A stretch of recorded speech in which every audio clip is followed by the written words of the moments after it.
Okay, satra lakpa yawnarabo. Lingdu sang yazaro.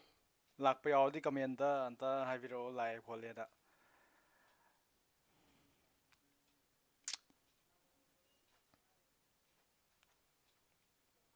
Satra lakpa yawnarabo ladi kamenta.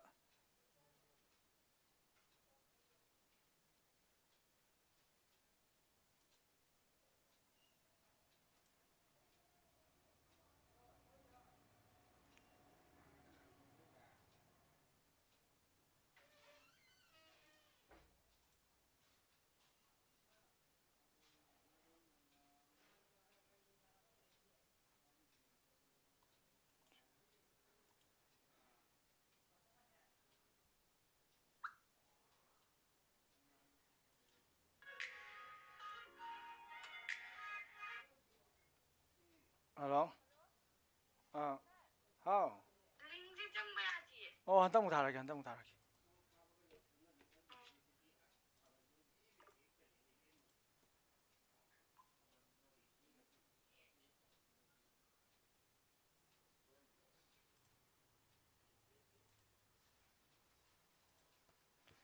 Satra lakpa yawnarabo ladi. Mingdo hairo mingdo. Nagi Google ki Google account ki ming sidi ai khangde achau achau kai. Hello? Ruth Thoksom. Sida tawdune Ruth. Sida tawdune. Sida tawba yabra inse ko sida dum tawba yadu male. Video se chapro khotpro hai beta hairo ka voice tabra khotpra sengbra. Video se chapra khotpra dum jo hairo.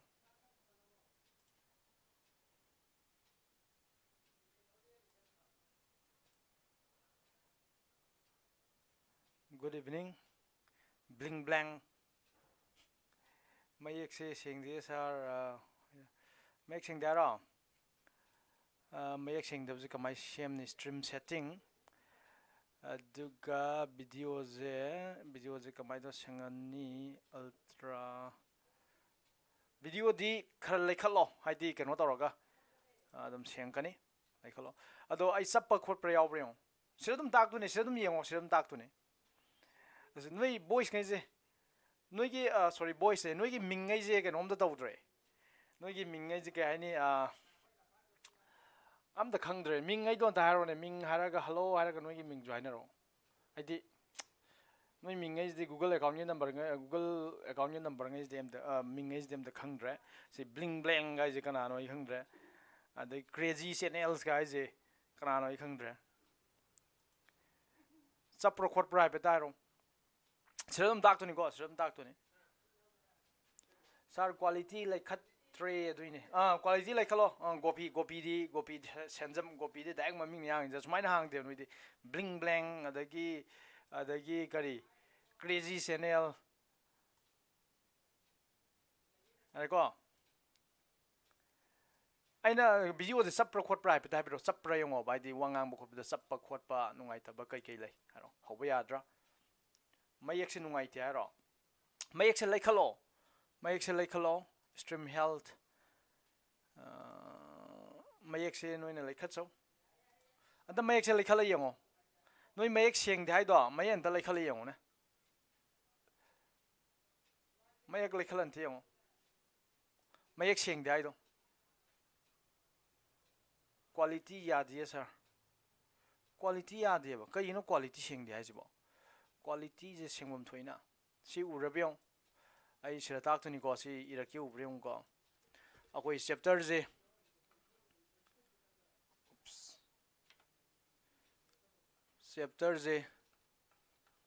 sequence and series tawduni mayek se sengdabro kamai tawge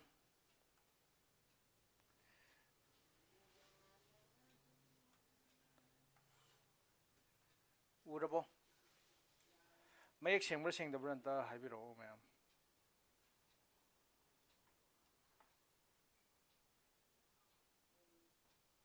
ꯑꯩꯅ ꯈꯟꯀꯥꯟꯗ ꯃꯌꯦꯛꯁꯦ ꯂꯩꯈꯠꯄ ꯌꯥꯔꯝꯗꯤ ꯃꯥꯜꯂꯦ ꯅꯣꯏ ꯂꯩꯈꯠꯇꯕꯩꯅꯤꯀꯣ ꯃꯌꯦꯛꯇꯣ ꯑꯝꯇ ꯂꯩꯈꯠꯂꯨ ꯅꯣꯏ ꯃꯌꯦꯛ ꯂꯩꯈꯠꯇꯕꯩꯅꯤ ꯃꯌꯦꯛ ꯂꯩꯈꯠꯂꯒ ꯑꯗꯨꯝ ꯁꯦꯡꯒꯅꯤ ꯅꯣꯏꯒꯤ ꯑꯁꯤ ꯔꯤꯖꯣꯂꯨꯁꯟꯗ ꯆꯪꯉꯣ ꯔꯤꯖꯣꯂꯨꯁꯟꯗ ꯆꯪꯉꯒ ꯃꯌꯦꯛꯇꯣ 240 ꯑꯗꯨꯋꯥꯏ ꯂꯩꯔꯝꯒꯅꯦꯕ ꯑꯗꯣ ꯈꯔ ꯂꯩꯈꯠꯂꯣ ꯑꯗꯨꯅꯤ ꯀꯣꯄꯤꯅ ꯁꯦꯡꯉꯦ ꯍꯥꯏꯁꯦ ꯂꯣꯏ ꯁꯦꯡꯉꯦ ꯍꯥꯏꯔꯦꯀꯣ ꯌꯥꯔꯦ ꯚꯣꯏꯁ ꯇꯥꯔꯦ ꯂꯣꯏ ꯁꯦꯡꯉꯦ ꯌꯥꯔꯦꯀꯣ ꯍꯧꯕ ꯌꯥꯔꯕꯣ ꯅꯦꯜꯁꯟ ꯍꯧ ꯌꯥꯔꯕꯣ MC ꯅꯦꯜꯁꯟ ꯅꯤꯡꯊꯧꯖꯝ ꯍꯧ ꯌꯥꯔꯕꯣ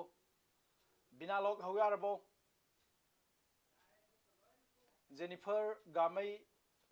मालेम थांजम यारबो यारेको नोई नमानबी कनो सिरा अखोई इंपोर्टेंट ओइबो लोइ ताहरदुनि हंतक पैखागे अदुना यंगौबना कानानि नोई चंगनरो नोई चंगकपना फनी एइ सिरा नोई इंपोर्टेंट ओइबो लोइ ताहरदुनि अदुना नोई सि यंगौदबा ngai मांगजेरेको अदु नोई नमानबी ngai कनो तोदि शेयर तौसिंरो आइदि मोइ कनो तौबा लैरदि इंपोर्टेंट ngai सिरा लोइ पिरदुनि अरोइबो क्लास निना ओके अदुदि हरजे अखोई सीक्वेंस एंड सीरीज कइनो मयेक सेंगदे आइजबो थानसुइलु थाइमै मयेक तो रिजोल्यूशन द संगो सेटिंग संगो रिजोल्यूशन दो 240 लेंगने बे नंग सेंगद्रिदो 420 दरा 450 दरा 720 दरा खरा हेंकललो रिजोल्यूशन दो सेंगनी मेतै सेंगे हाइजिदि अहाम द सेंगमदि अदु नंग लेखलो ओवर रिजोल्यूशन दो यूट्यूब की सेटिंग दो संगगा लेखलो ओबको सेंगने दो हौरजिको अदुदे नसागी क्वेश्चन अमा थोइबी कोंखम मयेक सेंगदबसिंग रिजोल्यूशन दो एडवांस दम रिजोल्यूशन दो एडवांस दम माना आइसमे अदो अखोई कइनोगी चैप्टर नसागी अखोईगी अइना सेक्शन कया दन ताम सेक्शन F तरा कइनो तामने प्रोबेबिलिटी की सेक्शन F का कइनो अलुकार्ड हलो सेक्शन F का कइनोगी सेक्शन F ताइना ताम कांदा प्रोबेबिलिटी की क्वेश्चन अरोइबदो अइना लोइदि लोइसलमद्रे अदो लोइसलमद्रे अदु क्वेश्चन दो याम इंपोर्टेंट ओइ हाबदो अइना अदुदो नोइ अइ हौजिक सिरा ताकिजिरा खंगदे अदु सिरा ताकिजिरो ताकुमजिरो sequence series da ja horjira adu question do takhe ta adu important di ko adu aina question amani si tharmani do kamai takne adu adu ki question do ai roman number 2 do ai per on takse ko khusi yanglem taksi roman number 2 do ai holomge adu question do yam important wai 2 do man hagi do noi like factor probability like factor aroi bo question ama khatang ni question do roman number 3 yaw bani roman number 3 yaw bani अदु Roman number 3 दुदा कदरबा Roman number 3 दुदा अखोई Roman number 3 दा अममने 1 दि लाइरे Roman number 1 दि यूनियन पुथोल वरे तुम कामुजम ताक्से होय ताजी रोमान नंबर 1 दि लाइरमनी रोमान 3 होलमे होजि होतो इजे रोमान नंबर 2 होसी रोमान नंबर 3 आइना साइ होत बदजु आइ नंगबोय नंगदोय होत बद कितंग लान गरे नेवर माइंड अदो रोमान नंबर 2 दे होलाजी रोमान नंबर 2 नाइ दो प्रोबेबिलिटी छात्र मखल अनि नि लैदो स्कूल अमदा छात्र हुमफु लैबा अदो एनसीसी लौबा छात्र एनएसएस लौबा छात्र मखल अनि लैयेबनी अदुदा रोमान नंबर 2 नाइ दो प्रोबेबिलिटी ऑफ नॉट एनसीसी जु लौदबा nor NSS this mean not tene my boy kanano sibo whatsapp to message ari je keno ta keno link du sangone my boy youtube tane nor NSS NCC ju NSS su NSS su lowdaba satra haibani ko NCC su NSS su lowdaba satra haibani aina NCC lowba satra ngai gi event do aina A thon gemni NCC lowba satra ngai gi event na kai thon ge ba ai A thon gemne ba sina optet sumaina gi doina saitam do optet NCC adu si question yam important oi ko handa ki exam gi aduga NSS lowba satra na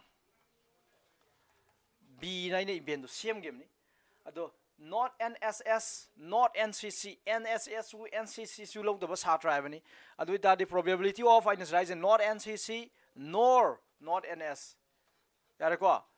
adu ita di si ke dongna kan nang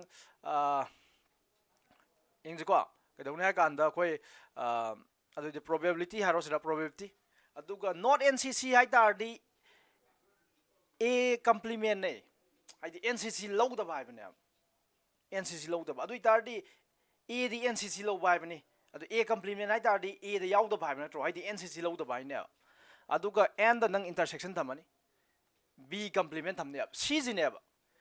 C A complement intersection B complement हाइजे केमते नतेबा NCC जु NSS जु लौदबा सात्रङैनेबा यारे को सिगी probability सी पुथो हाबनि अदो सी पुथोबसे कमाय तोर पुथोकने नंग young तारे कमाय तोर पुथोकने आकांदा सिदी P of सी नंग D Morgan's law पालो नोई क्लास नोई section A दा sorry set A दा sorry set A chapter 1 set ता तमगिबा नोई D Morgan's law ना कय हागिबा A intersection A complement intersection B complement जे कई माने है A union B complement के माने है ये बतो सी नुई तो गिबने अदु इतारी सिदी क्या दारबा A union B complement Alex लाक्ट्रबो Alex Nasai Alex याउने है कि दाइने असी लेरे complement अदु complement है तारी मंगोन द याउ द बाय बने यारे को complement है तारी मंगोन द याउ द बाय बने अदु इतारी कई नो याउ द जाई न समाइना है गिबतो नसाई definition पिरम मतम दा A complement है तारी कमाय तो बुथो है बा whole sample space तगी A खाइ दो कुने A लो थोकी बने ओ गोगोफ से Alex वर्मा ले को समाइना है गिबनी को A complement है तारी whole sample space तगी A लो थोकी बाय बने यारे को अदुना सिदाजु कदरबा सिगी अंगांग complement है A union B की complement है मनुंग दा है अदु इतारी नंग कमाइना हाई नि है कांदा सी probability of S minus A union B है सिने पुथवाइस एको सि कमाइ लाखि खंगिना अदु सिरा नाकंदा इसिन से पिरमगे अदु सि लौथोगे एको सि लौथोगे अदु नाकंदा सिन से पिरमगे कमाइना हागिबा करिगिनो हाइ कांदा एनी इवेंट अमगी कंप्लीमेंट हाबजा सैंपल स्पेस दगी मसा खाइदोकने अदुगिने सि थमाइ सुमेको अदु इतादि सिदि probability of S minus probability of A union B अदुन सिराइदे होल ngamaroy ko kayina kan sirai nang hol ngame probability of S ti kaino probability of S ti 1 tar ni minus kana khaidok tunai kan da probability of A union B ki probability di na sai roman number 1 di hot pe rai la na A union B hot pe rai la ni adu gi value do hapsala si question lo yare ko adu nai roman number 1 di A union B ni adu hot pa lai re roman number 2 di asi matek se katang ni noi ngamoi de jing ngamoi dab jaina hai re adu ga noi tau du je ke dorba अदुगी 1 द फंगिबा A union B की value दो सिरा तक लो हापसलो 0.5 तारे खलजे तो हापसलनी अदो खंगदे 0.5 ताबा तादब्रदि अदुगा वैल्यू म फंगनी अदो नसागी रोमा नंबर 3 की दो I am sorry for that नसाई दो आई खितंग थुबदुदा लाना तासिंगरे A but not B हैबने सुमाइना probability of A but not B हैबने आइदि NCC दि लौबा NSS दि लौदबा सात्र हैबनेबा अदुदा दि सिके हाइदुनेबा probability of A minus B हैबनेबा अदुना सा आइदि सुमाइना तकलाउना सि probability of A minus probability of B दा तकलाउ होसन गरेबा अदु लालिको सि लांदुनि सिजा सुमाइना ओइदु ओरमद्रे मरमदु दि कोना हाइरगे सि probability of आइना साइ गिबदो सिजे करिगा मानने हाइ कांदा probability of ओ यार को अदु इतासु को सुगाइदे नियम दुदा खंगौरो A intersection B खाइदो कदम नेमना sir P of A minus P of B हाइबे मुता P of A यारगा मागी intersection दो खाइदो कदम नेबा B खाइदो पे यादे को intersection अदुना सुमाइना होलो सिजिमदी आइना सुमाइना हाइबे चरपम तामे हौजे अनोबो चैप्टर अखोइगी sequence and series यंगजी ओइ कमेंट हाइबे पाजिको sequence and series हौदि काना कना कना यावरिदो खुशी यांगलेमना जे सर not NCC हाइरगा but not NSS हाइदो नट्रो सर अमुक्ता रिपीट तौबियो सोनिया अमुक्तंग रिपीट तौबाई ngamaroy sigi link je horen ai sigi live se loiraga jo adum keno tawneba aidi adum yaneba khambra si yengba adum yaneba du nang halla yengo hanna yengo ai hanba ngamaroy go kai noi kanda time duni matam du lite adi nang horen keno nang chak tu ga junga thang yengba yai dana sai makok ki du de adu ga sugai de hauja no chapter ma hauja ado sira loi yaurabo si jibo satra khoigi keno gi akhoi school gi satrangai loi yaurabo viewers je 35 ti lai ado noina keno tawragadi noigi sar paribu nungsiragadi si ai gi channel ni subscribe amam ta tawbiro ado share amam tang tawru yam harawari go subscribe amam tang nambiramo yare ado akhoi yare chapter sequence and series tawji sequence and series silaude aro si sinbai di ko horen adum silaju yabni da huje dum khangor ga horen nang video do post tor sinba ai di city ga aina na sai ju ta khramina ka chu sinbai matam pi dram ni ko adu ka shu kai de se asi di to akoi ke no tor ji sequence series to ji sequence series se ai nang or da bakhalini chapter number 9 la khang de sequence series se i mami ga tang nga adu nga sequence series to tu ji sam sam nai kan da akoi class 10 da sequence series to gre ba ta khre ba thank you Malem Thangjam ergo ma subscribe to vlog kas quite sequence series se class 10 ta khre kamai ta khre ga kan da sequence series se AP hara ta khre arithmetic progression aduna sequence ai ta di adugumba masing mayam gi keno du ne list ne ba sequence ai ta di masing mayam gi list ne ba adu kamai to ga kan da list to pangsem da sem ga masing do pangtham thambra adu di thamba ya de nang rule lama niyo mongi makha da thamga dum ne adu sequence ko adu exam da hang pa yai what is a sequence ai ta di sequence is it is a list of number masing mayam nang number mayam nang list or ko ne ba under a specific rule lam gi makha erko number pangam thamjin ba koi sequence ko de rule gi makha tham ka to ba aduna noi class 10 da to ki ba arithmetic progression nai je arithmetic progression nai je karma makhan gi sequence no hai kan da magi rule je se 2 4 6 8 10 si arithmetic progression hai si je arithmetic progression hai kai no kan da magi arithmetic progression gi rule do il rule of hai ta rule of AP arithmetic progression gi rule je kai no kan noi class 10 tam gi do nang any term am lokolo and ado minus magi previous term do magi khangna ba previous term do magi mamang term do khai do ko matam da constant value madum ta ga ne hong ba nai da value madum ta ga ne sam mana value ta ga ne aduna ne cj is an AP sigi ke no je AP ne ba sigi sequence in page 2 4 6 8 10 nai je AP ne kari gino haiba matam da nang any time am sigi rules in brain je ko sigi rules si rules in ga dom ne si rules in brain je any time am khangalo any time am khanga tar di se heta 6 se khangalo 6 khangalo 6 tagi magi previous time magi mamangi time do khai do ba kya tai mamangi time de 4 in 6 mamang de 4 na draw 4 khai do kan da answer je 2 tare ada any time se time khudi man kani any time mathang time khai lokhalo 10 heta lokhalo sigi time 10 je lokhalo adu ga mag heng mamang time je khai do ba ai de 8 khai do pa matam da kya tai se 2 aduna sije everywhere sigi sequence gi mafam khuding makta nang tamam lokhalo aduga mag heng mamang tam khai dok khuding gi samana value aduna ni constant haiba wai sina je samana value madum ta gare ba sigi rule je ille ba aduna sigi ke dor ba sigi sequence of number sigi masing gi list aduna sigari go ga kan da AP ka we sigi an tare ko AP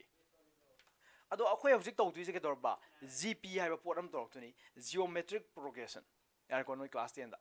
to ba ju gi khitang yar ko geometric progression ado AP da jo khoi kari kari tawgi AP da tawgi do class 10 da sequence tawgi as well as series su tawgi ko sequence har na masing mayam gi list tu ni series har kari wek tu no sequence ga series ga khena ba khanga dum ni ko sequence versus series sequence har masing mayam gi list tu ne series ta na kai no na give do Alex na ga na ma give do series ta di operation jaw ko tum ne si je sequence ni 1 2 3 4 5 si sequence ni series we no thor gai da ri nang operation nakta habak tare plus natra minus maruina generally plus amne ko 1 plus 2 plus 3 plus 4 plus 5 so minus sum operation ama hapo by the plus hapo position series go sequence series kana ba khango aduna sequence amasung series ne chapter ji maming adu series size khange sequence size khange adu noi class 10 da series taw gre kamai taw gre akoi class 10 da 1 plus 2 plus 3 plus 4 plus 5 sum tin jana baduna abuk tin jai fall kya ta se suppose 110 book tin jana kya ta ge se aina hek hangkan da noi khang bangang ju yaung ni ado si je kari from la na pi ge ha kan da akoi si je gao sai bangang do na putho me abdo kari from la na pi ge ha kan da n by 2 twice a plus n minus 1 d from la na pi ab yara ko ado si je sn ko s na sum mini n na number of terms aduna sn haibe thadi the sum of first n term ahan by n term mayam gi tin na fall haibane yare ko aduni aduna sumaina class 10 gi revision ne na ujido is the 11 gi tak 3 sequence amasung series se sumaina noi class 10 da sumaina tam gre adum makha tabo ina noi class 11 da di akoi kari dor khana kanda geometric progression asina arithmetic progression habni ko sirana geometric progression haiba sequence am tamakani adum khatani tamdoi ja hen bata moi class 10 dana arithmetic progression class 11 dana geometric progression geometric progression da ju sequence magi series to tamalo yar ko sini nga sini ne doi je geometric progression of sequence and series yar ko okay adoi tardi hauzik hauraji geometric progression haije kaino yengaji geometric progression je geometric exam da ju yam hangan ba topic ni se geometric progression any exam yar ko geometric progression je sam sam na gp haina ju khangnai yar ko geometric progression je gp haina ju khangnai sing da ke ko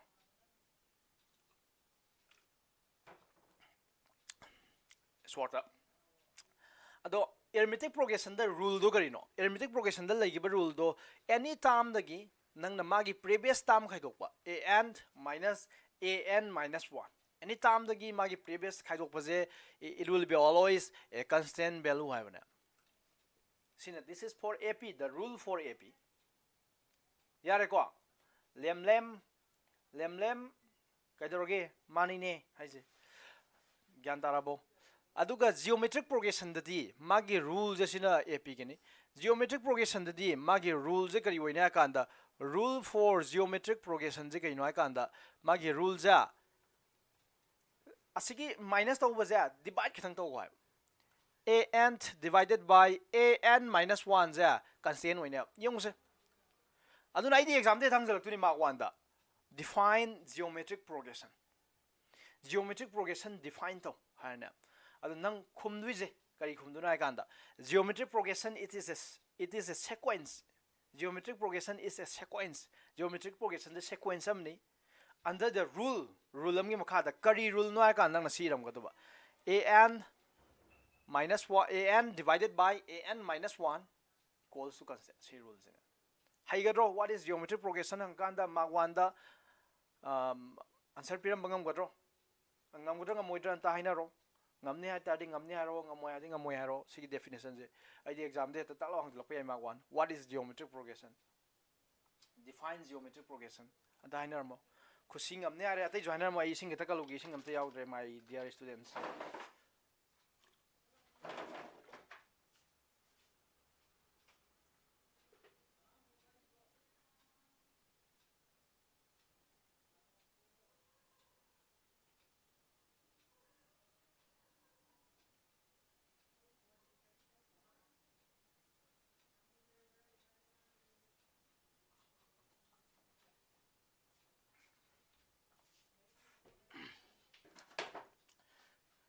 Malem Sebes ngamne hare Ataf Namram ngamne hare Lex e ngamni Mimar Kokzak ngamni Sonia Ning Thojam ngamni sar okay Nancy ngamni Bling Blang ngamni hare Yafabijana ngamni Gopi ngamni atai di kanam ngam drabo atai di ngam na drabo comment practice bo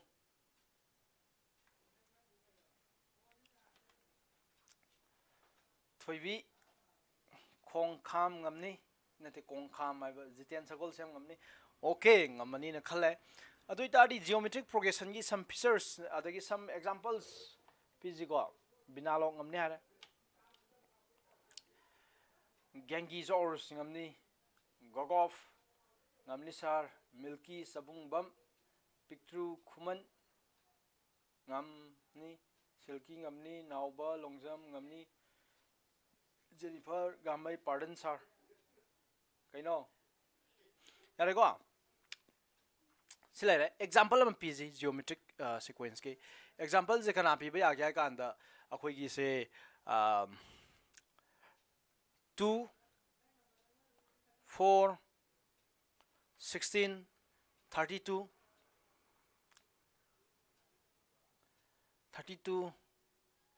64 smai sija it is a geometric gp ne se gp ni si gp ka wije ka because gp ka wije ka ka nang anytime khalo ko eta 16 de khalo 16 dagi kadone ba sigi rule ji matung ina di magi previous term do divide to biyo habdo divide kana divide tawni 30 16 gi he previous term di 4 natro 4 asi divide to kan da kya tara asi divide to kan da kya tara previous term da divide to ba kya tar ge CSA gi mi ngata ne my dear Deepak thongnau jam gonthau jam 4 dai ko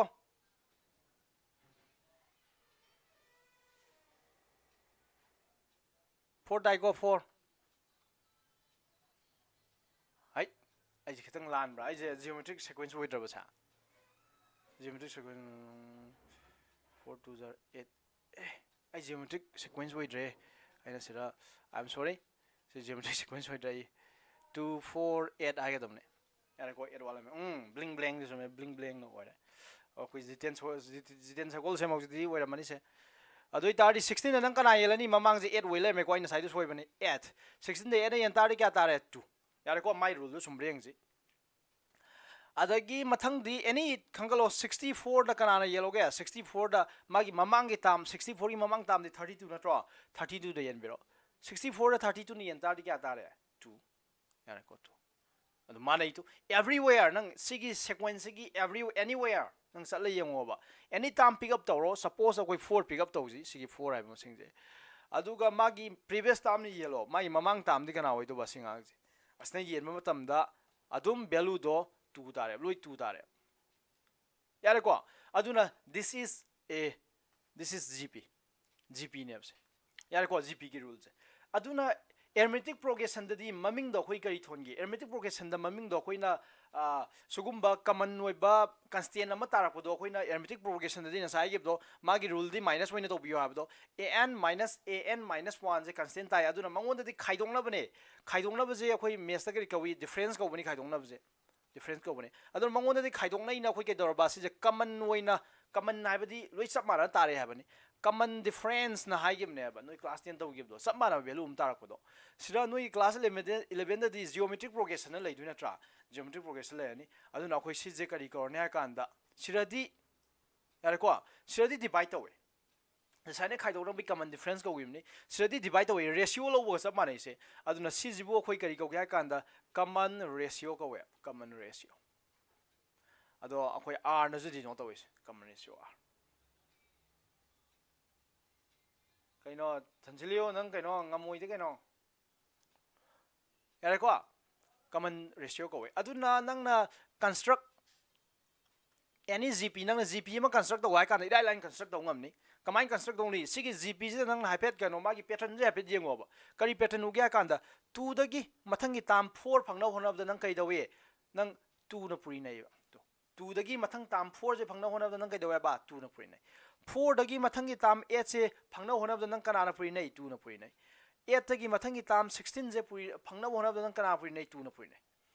aduna kadorba khoi kano tom kangu jamna hangi je kai gino r na dino tawri je sar na ko r na dino tawri je kai gino ai kan da tom kangu jam r na dino tawri ja ka sigi maming jai di maming je ratio hai dana hai di common ratio hai na r na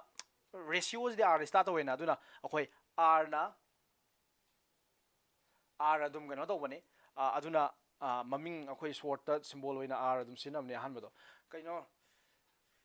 link phang da bangang yauri bo link tharang ni haraga youtube ki link tharai se kamai to duino adum sango mi mem yeng loi re nang kai dori no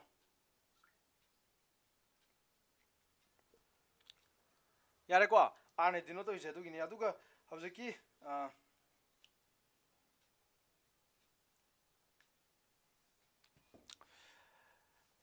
aduna construct a gp ma construct the white tari se suppose the first term je a ne khalaji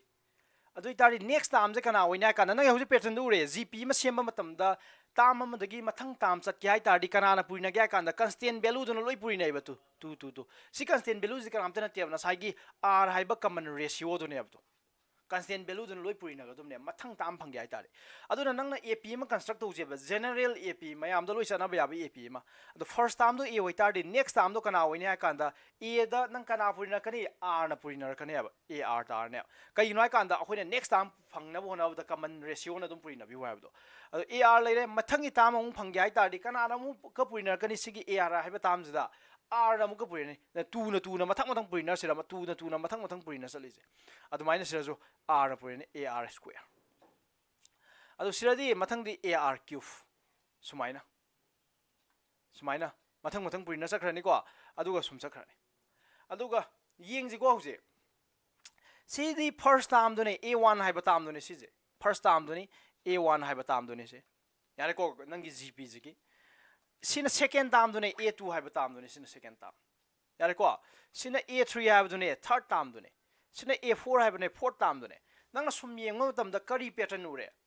yong sira nang an haiba term do phangninga ba an haiba term do phangninga di kana wai ne nang ni yong sira 4 oiba a4 jong fourth term jong a4 oiba matam da ar to the power 3 power is 3 kai ba man dai ba to a2 oiba matam da power is r to power 1 haiba samana ko se okay lem da power man dai ba 3 oiba matam da power is 2 aduna sigi pattern ji laga an gi value je an id n su batam je kana wai duna kan da a r to the power n minus 1 lakane id ama da wa yare ko aduna ap ama sorry gp ama nang sem ba hire ap ga du manai gp ju ap nang gp sem ba hire ni construct to ba hire ni khale aina aduga magi result se kari noi kan da magi result sorry result magi result se kai noi kan da ap da khoi kari tauge haba matam da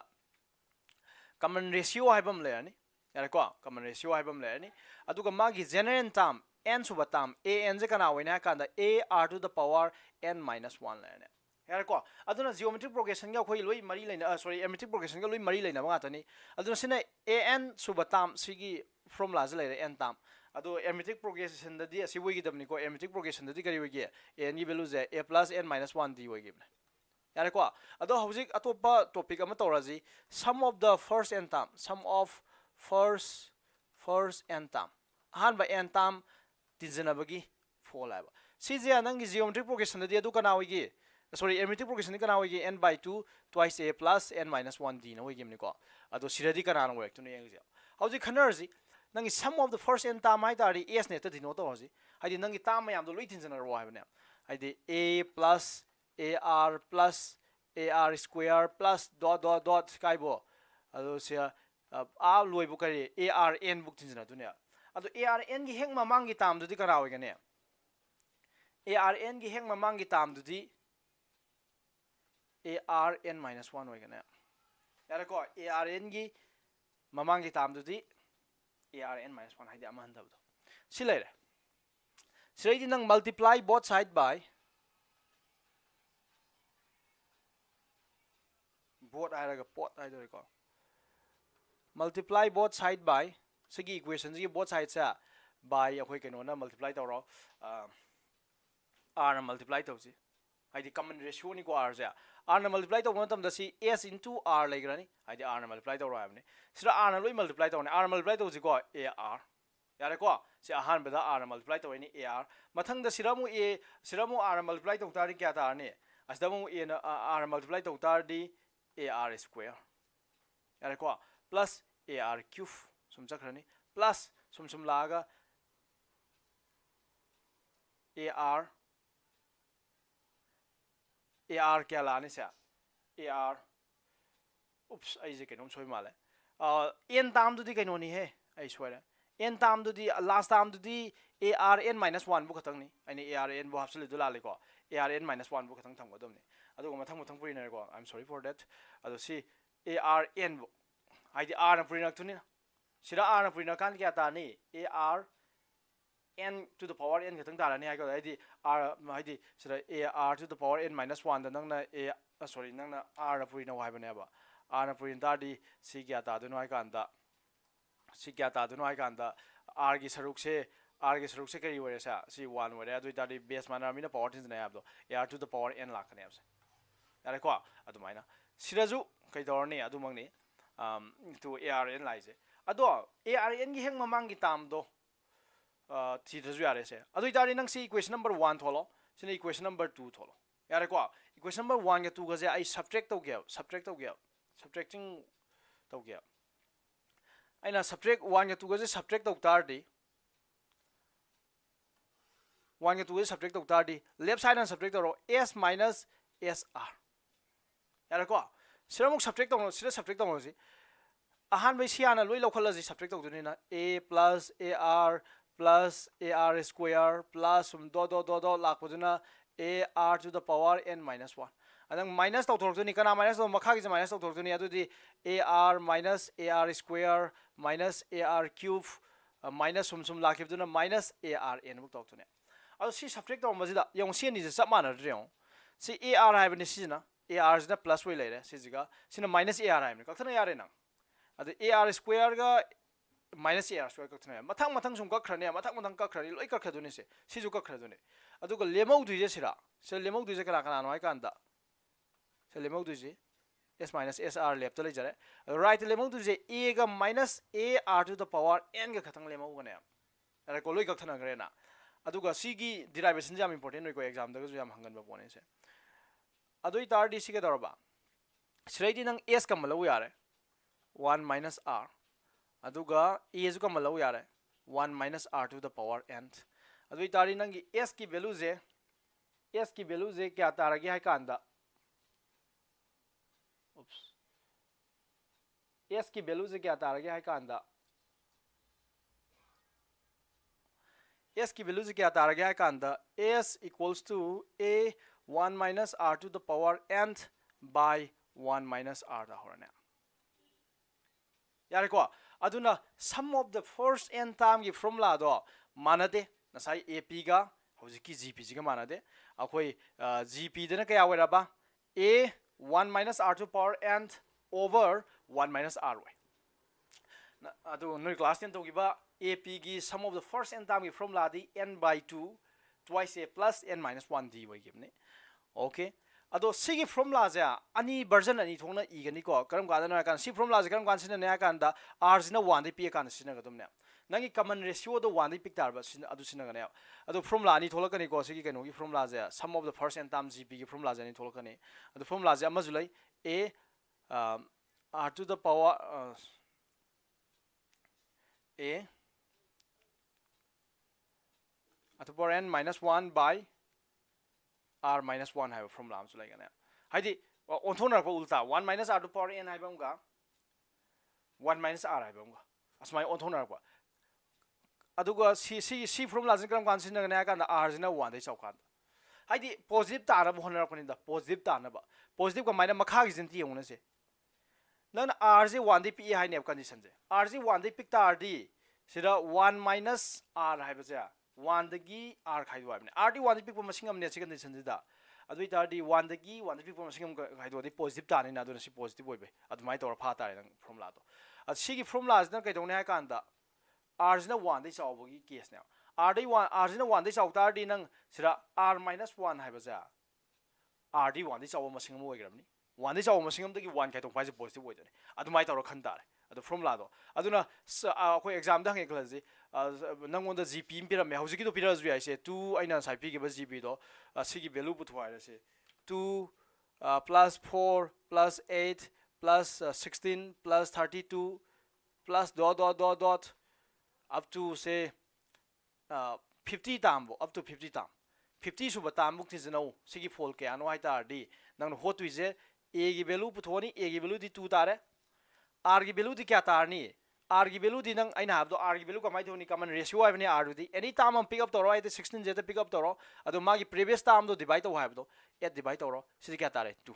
अदुना 2 जे के तोरो बा r की value जे 1 दे चावरम हमने 1 दे r की value जे 1 दे चावरम r की value 1 दे चाव तारी नंग करी फॉर्मूला सिना ने बाउ जिकी दो r की वैल्यू 1 दे चाव सी फॉर्मूला सिना ने 0 इन हाबसला पाला ने यारे को अदुना माना सिगी फोल असिगी आंसर हंग बनत्रा सिगी answer 1 plus 4 plus 8 plus 16 plus 32 की वैल्यू जे क्या ताने का असोम फॉर्मूला सी फॉर्मूला जे पानबे यारो को नंग सी फॉर्मूला जे पानबे यारो सी केस ददी असोम की फॉर्मूला जो इन पालनी को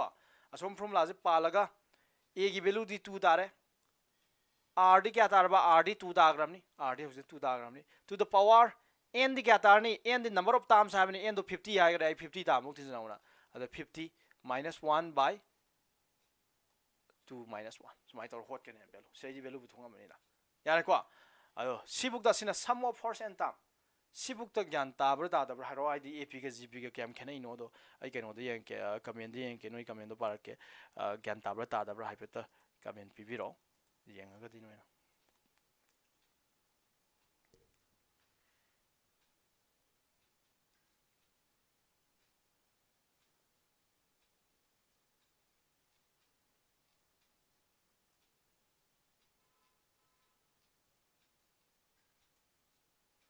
kanano spam chalisi kanano sibo comment pirak pada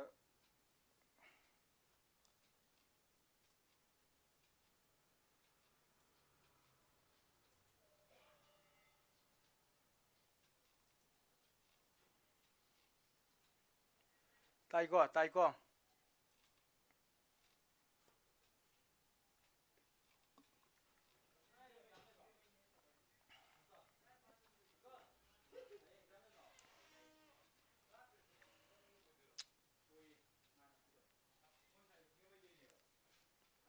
atai di tadro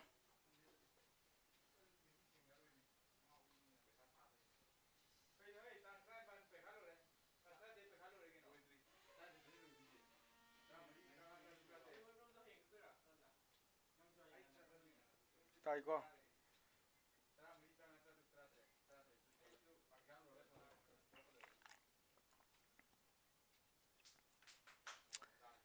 tai boika na bokai malako tai sar sumaina bu tauninge sargi class tadi yam lange gopiji jiten copy toba loidri ado horen jengage copy to gyaro copy do horen toro my boy jiten taiko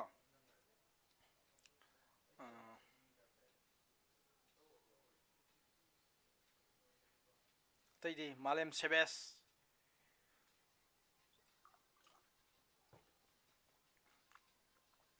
ado noi class 11 gi amasung class 12 ki video mayam ja ai hanal oi tak loi gram ni ko class 11 gi 12 gi yam phazan yam in detail ado aina tak di class ta tak gi di mana roi siga kai no ai kanda sidadi kai dor kai kanda ai di laptop ta amni na hena hen ba kano sinare ai di diagram boy gera ma boy gera dagi video sinani animation sinani hena gyan ta na mong di tak panga me ko ai di sidadi technology sinar mina akoi gi graphing calculator ama mayam sinara takla mina hena nungai bani ko ado ai gi channel ja noi noi kano noi da satra di am kana gani hai khali ado nang na pamagde ai hapet ulakyo ai channel je sangani nang adom search tawro ai channel maming intuitive pari academy habne ko ai channel da nangi kano da sangwa horen taw ko hauji taw no nangi youtube ta ai kano ji am tappe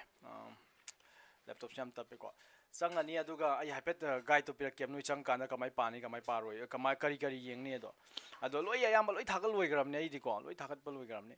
ado CD hauji live thari bdoni to sequence series size 33 watching ai CD hauji live thari bdoni aduga siratu noine NDA thaning ba JE thaning ba se loi yauri to NDA loi full course ne ko sira se loi yaur me nang loi yenge phang sira yaw je video sam chani hena yawram ne full course da noina mo yam nungai na yam no to ta khram ni ko yeng yare sumsing dor noina ai gi channel do exang ba into bari academy aduga home je jang edana aduga dum si mathang sing daro sum mathang sing dara kanda sina class 12 maths class 12 ki maths chapter number 1 dagi to chapter number 1 relation function chapter number 2 trigonometric function inverse trigonometric function adagi si mayam loi lai to chapter 2 3 loina bok suram ni class 12 ki lai sum sing daro loi yaw bani ko sina class 11th NDA foundation course class 11 ki NDA maths ni sina class 11 da hang bangai do selo yaw re sum sing daro loi yaw bani sina class 10 maths class 10 loi tak loi gram chapter 1 2 3 4 to loi tak loi gram am ta kan loi tak bani ko question am ta kan na adai sina calculus ni calculus ai je noi class 11 ka banga ai khang ba yai akoi gi limit ki matang ni limit derivative ko matang ni class 12 to ni hena sound yaw ra ni aduni class 12 ki level du ni se limit akoi calculus ai de yam na ibu topic ni ko aduga sina akoi gi kaino ni BSc MSc aduga CSR net ki ni sina noi college tama kanda ꯌꯥꯔꯦꯀꯣ ꯁꯤꯁꯨ ꯃꯌꯥꯝ ꯇꯥꯛꯂꯣꯏꯔꯝꯃꯤꯀꯣ video ꯃꯌꯥꯝꯅ ꯁꯤꯗꯁꯨ ꯂꯩꯁꯦ ꯅꯣꯏ college ꯇꯝꯃꯀꯥꯟꯗ ꯀꯩꯅꯣ ꯇꯧꯕꯒꯤ ꯌꯦꯡꯉꯣ ꯁꯤꯅ ꯀꯣꯂꯦꯖ ꯇꯝꯃꯛꯑꯒ ꯍꯌꯦꯡ ꯍꯧꯖꯤꯛꯀꯤ ꯅꯠꯇꯦ ꯍꯌꯦꯡ ꯃꯥꯁꯇꯔꯒ ꯇꯝꯃꯀꯥꯟꯗ ꯀꯥꯟꯅꯒꯗꯕ ꯄꯣꯠꯅꯤ ꯍꯧꯖꯤꯛꯇꯤ ꯀꯥꯟꯅꯔꯣꯏ ꯑꯗꯒꯤ ꯁꯤꯗ ꯑꯩ ꯃꯌꯥꯝ ꯂꯩꯕꯅꯤꯀꯣ ꯚꯤꯗꯤꯑꯣꯁꯦ ꯃꯌꯥꯝꯅ ꯌꯥꯝꯈ꯭ꯔꯖꯥꯠꯅꯤ ꯑꯩ ꯚꯤꯗꯤꯑꯣ ꯃꯌꯥꯝꯁꯦ ꯁꯤꯅ ꯑꯪꯀꯒꯤ ꯐꯖꯕꯁꯤꯡ ꯍꯥꯏꯇꯥꯔꯗꯤ ꯀꯔꯤ ꯍꯥꯏꯅꯤ ꯍꯥꯏ ꯀꯥꯟꯗ ꯃꯦꯠꯁꯀꯤ ꯁ꯭ꯇꯣꯔꯤ ꯌꯥꯔꯦꯀꯣ ꯏꯟꯁꯄꯤꯔꯦꯁꯅꯦꯜ ꯁ꯭ꯇꯣꯔꯤ ꯁꯠꯂꯦ ꯕ꯭ꯌꯨꯇꯤ ꯑꯣꯐ ꯃꯦꯠꯁꯦ ꯌꯥꯎꯗꯣꯏꯁꯦ ꯑꯪꯀꯒꯤ ꯐꯖꯕ ꯔꯤꯌꯦꯜ ꯂꯥꯏꯐꯇ ꯑꯦꯄ꯭ꯂꯥꯏ ꯀꯃꯥꯏꯅ ꯇꯧꯅꯤ ꯁꯤꯗ ꯂꯣꯏ ꯌꯥꯎꯔꯦ ꯑꯗꯨꯒ ꯁꯤꯗꯅ ꯌꯥꯎꯗꯣꯏꯁꯤꯅ ꯃꯦꯠꯁꯀꯤ ꯏꯟꯁꯄꯤꯔꯦꯁꯅꯦꯜ ꯁ꯭ꯇꯣꯔꯤ ꯑꯗꯒꯤ ꯁꯣꯝꯒꯤ ꯁꯤꯗ ꯌꯥꯎꯗꯣꯏꯁꯤꯅ ꯅꯦꯚꯔ ꯁꯤꯟ ꯕꯤꯐꯣꯔ ꯄ꯭ꯔꯣꯕ꯭ꯂꯦꯝꯁ ꯍꯥꯏꯗꯤ ꯅꯪ ꯄꯨꯟꯁꯤꯗ ꯁꯨꯗ꯭ꯔꯤꯕ ꯄ꯭ꯔꯣꯕ꯭ꯂꯦꯝ ꯉꯥꯛꯇꯅꯦ ꯁꯤꯗ ꯊꯣꯛꯂꯛꯇꯣꯏꯁꯦ ꯃꯤ ꯀꯅꯥꯝꯇꯅ ꯊꯦꯡꯅꯗ꯭ꯔꯤꯕ ꯄ꯭ꯔꯣꯕ꯭ꯂꯦꯝ ꯑꯩꯅ ꯀꯣꯏꯊꯤ ꯊꯤꯔꯒ ꯍꯥꯞꯄꯤꯅꯦ ꯑꯗꯨꯃꯥꯏꯅ ꯁꯤꯅ ꯑꯩꯒꯤ ꯂꯥꯏꯚ ꯁ꯭ꯇ꯭ꯔꯤꯝ ꯀꯩꯀꯩꯅꯦ ꯂꯥꯏꯚ ꯁ꯭ꯇ꯭ꯔꯤꯝ ꯃꯁꯤ ꯑꯗꯨꯒ ꯁꯨꯃꯥꯏꯅ ꯁꯤꯗꯤ ꯑꯩꯒꯤ ꯀꯩꯅꯣ ꯀꯣꯔꯁ ꯀꯩꯀꯩ ꯑꯃ ꯃꯣꯛ ꯇꯦꯁ ꯑꯩꯒꯤ NDAꯒꯤ ꯑꯃꯒꯤ ꯀꯩꯅꯣ ꯍꯥꯏꯇꯥꯔꯦ ꯌꯥꯔꯦꯀꯣ ꯑꯗꯨꯃꯥꯏꯅ ꯃꯌꯥꯝ ꯂꯩꯒꯔꯦ ꯑꯗꯨꯅ ꯅꯪ ꯆꯪꯉꯣ ꯑꯗꯨꯒ ꯁꯤꯗ ꯍꯣꯝꯁꯤꯗ ꯆꯪꯉꯣ ꯑꯗꯨꯒ ꯃꯊꯪ ꯆꯤꯡꯊꯔꯒ ꯂꯣꯏꯅꯃꯛ ꯅꯪꯒꯤ ꯄ꯭ꯂꯦꯂꯤꯁ ꯃꯌꯥꯝꯗꯣ ꯂꯣꯏ ꯐꯪꯕ ꯉꯝꯅꯤ ꯌꯥꯔꯦꯀꯣ ꯑꯗꯨꯅ ꯁꯤ ꯌꯥꯝ ꯀꯥꯟꯅꯒꯅꯤ ꯈꯜꯂꯦ ꯌꯥꯔꯦ ꯕꯦꯛ ꯇꯨ ꯗ ꯋꯥꯛ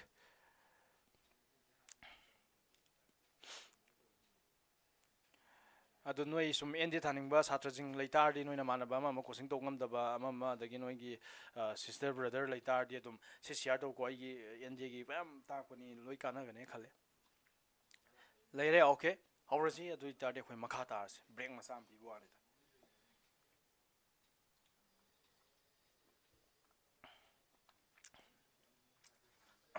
ꯑꯗꯨꯒ ꯑꯗꯨ ꯀꯩꯗꯧꯔꯕ ꯑꯩꯈꯣꯏꯒꯤ ꯃꯤꯟꯗ ꯑꯅꯤ ꯂꯩ ꯑꯦꯔꯤꯃꯦꯇꯤꯛ ꯃꯤꯟ ꯍꯥꯏ ꯇꯥꯔꯗꯤ ꯑꯦꯔꯤꯃꯦꯇꯤꯛ ꯃꯤꯟ ꯍꯥꯏ ꯇꯥꯔꯗꯤ ꯑꯩꯈꯣꯏ of two numbers A and B A ꯑꯃꯁꯨꯡ Bꯒꯤ ꯑꯦꯔꯤꯃꯦꯇꯤꯛ ꯃꯤꯟ ꯍꯥꯏ ꯇꯥꯔꯗꯤ ꯑꯩꯈꯣꯏ ꯀꯃꯥꯏꯅ ꯇꯧꯔ ꯍꯣꯠꯀꯦ ꯍꯥꯏ ꯀꯥꯟꯗ ꯃꯁꯤꯡ ꯑꯅꯤꯒꯤꯅꯤ A ꯍꯥꯏꯕ ꯃꯁꯤꯡꯁꯤꯒ B ꯍꯥꯏꯕ ꯃꯁꯤꯡꯁꯤꯒꯤ ꯑꯦꯔꯤꯃꯦꯇꯤꯛ ꯃꯤꯟꯁꯦ ꯀꯃꯥꯏꯅ ꯄꯨꯊꯣꯛꯅꯩ ꯍꯥꯏ ꯀꯥꯟꯗ ꯑꯩꯈꯣꯏ ꯃꯤꯟ ꯄꯨꯊꯣꯛꯄ ꯂꯥꯏ Aꯗꯣ ꯄ꯭ꯂꯁ Bꯒ ꯇꯤꯟꯖꯟꯅꯕꯤꯔꯣ ꯑꯗꯨꯒ 2ꯅ ꯌꯦꯟꯕꯤꯌꯨ ꯍꯥꯏꯕ ꯁꯤꯅꯤ ꯑꯦꯔꯤꯃꯦꯇꯤꯛ ꯃꯤꯟ ꯑꯗꯣ ꯖꯤꯑꯣꯃꯦꯇ꯭ꯔꯤꯛ ꯃꯤꯟ ꯍꯥꯏꯕ ꯑꯃꯁꯨ ꯊꯣꯛꯂꯛꯑꯅꯤ ꯌꯥꯔꯦꯀꯣ geometric mean of A and B A ꯍꯥꯏꯕ ꯃꯁꯤꯡꯁꯤꯒ B ꯍꯥꯏꯕ ꯃꯁꯤꯡꯁꯤꯒꯤ ꯖꯤꯑꯣꯃꯦꯇ꯭ꯔꯤꯛ ꯃꯤꯟꯁꯦ ꯀꯅꯥ ꯄꯤꯅꯤ ꯍꯥꯏ ꯀꯥꯟꯗ ꯁꯤꯗꯗꯤ ꯉꯁꯥꯏ ꯑꯦꯔꯤꯃꯦꯇꯤꯛ ꯃꯤꯟꯗꯗꯤ ꯇꯤꯟꯖꯟꯅꯔꯒ 2ꯅ ꯌꯦꯟꯕꯅꯤꯗꯅ ꯖꯤꯑꯣꯃꯦꯇ꯭ꯔꯤꯛ ꯃꯤꯟꯗꯗꯤ ꯀꯩꯗꯧꯅꯤ ꯍꯥꯏ ꯀꯥꯟꯗ ꯄꯨꯔꯤꯅꯕꯤꯌꯨꯕ ꯇꯤꯟꯖꯟꯕꯒꯤ ꯃꯍꯨꯠꯇ ꯄꯨꯔꯤꯅꯕꯤꯔꯣ ꯑꯗꯨꯒ टू द पावर 1/2 ꯀꯧꯕ ꯒ꯭ꯌꯥꯟ ꯇꯥꯔꯕ टू द पावर 1/2 ꯁꯤꯗꯤ 1/2 ꯄꯋꯔ ꯀꯥꯕꯁꯤꯗꯤ ꯔꯨꯠ ꯍꯥꯏꯕꯒ ꯆꯞ ꯃꯥꯟꯅꯩꯀꯣ ꯔꯨꯠ ꯑꯣꯚꯔ AB ꯁꯤ ꯁꯨꯁꯃꯥ ꯌꯥꯎꯕ꯭ꯔꯣ ꯁꯨꯁꯃꯥ ꯅꯣꯏꯗꯤ ꯇꯥꯛ ꯂꯣꯏꯈ꯭ꯔꯕꯅꯤꯅ ꯌꯥꯎꯗ꯭ꯔꯕꯣ ꯁꯨꯁꯃꯥ ꯌꯥꯎꯕ꯭ꯔꯣ ꯕꯤꯅꯟꯗ ꯌꯥꯎꯕ꯭ꯔꯣ ꯁꯤꯁꯤꯕꯣ ꯕꯤꯅꯟꯗ ꯅꯪ ꯂꯥꯛꯑꯕꯣ ꯉꯁꯥꯏ ꯋꯥꯆꯞ ꯃꯦꯁꯦꯖ ꯊꯥꯔꯛꯈꯤꯕꯗꯣ ꯌꯦꯡꯉꯤꯕꯣ ꯌꯥꯔꯦꯀꯣ ꯑꯗꯨꯅ ꯖꯤꯑꯣꯃꯦꯇ꯭ꯔꯤꯛ ꯃꯤꯟ ꯍꯥꯏ ꯇꯥꯔꯗꯤ ꯄꯨꯔꯤꯅꯕꯤꯔꯣ ꯑꯗꯨꯒ टू द पावर 1/2 ꯀꯧꯕ ꯌꯥꯔꯦꯀꯣ ꯑꯗꯒꯤ ꯒꯣꯄꯤ ꯌꯥꯎꯔꯦ